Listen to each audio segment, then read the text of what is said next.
Brandon asks a great question. He says, hey, I've got these atheist friends, and we're always getting into these conversations about God and whether he exists and morality. And how do I, Brandon asks, how do I just be a good witness to my atheist friends? And really, I would just say this. Let's keep it really simple, especially for this video, but just in general, let's keep it really simple.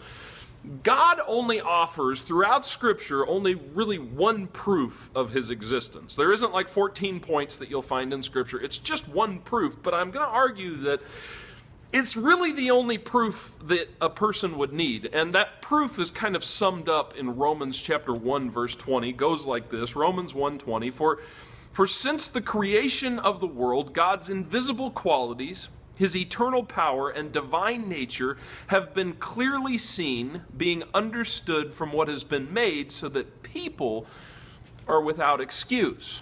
That means that just by looking around at stuff, we see that God must exist. And so really the argument, the simple argument just goes like this. Have you ever seen God? No, I've never seen God. Have you ever seen stuff? Yes, I've seen stuff. I've seen space and stars and the sun and the trees and all that, and yeah, I've seen stuff. So the question becomes, where did it come from? And to that question, there are only two answers really in our culture today that I think people are even considering. The two answers to that question are either go like this. Either, first of all, you believe that matter has always existed, or maybe you put it this way, energy, atoms, molecules in some form or another, stuff has just always existed. It has no creator, it has no beginning, and it has, as far as we know, it doesn't have any end. It just has always been and will always be. Now, completely aside from any kind of scientific debate about creation versus evolution, we'll just forget about that.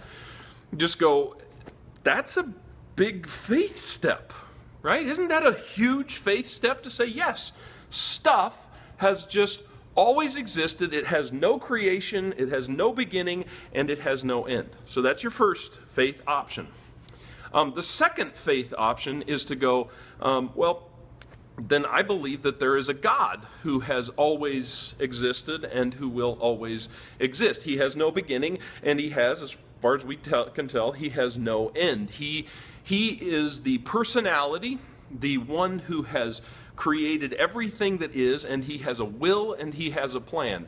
For me, obviously, the decision is really pretty simple. I can buy, it is a smaller faith step for me to believe that there is a God who has always existed, who has a plan, and that there is a personality directing everything that's put together in our world. Much more than I can believe that stuff has just always been without any kind of creation. And so ultimately, that's the only proof given in Scripture, and I would argue it's the only proof that God really needs to offer.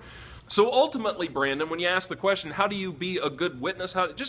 Just be an incredible example.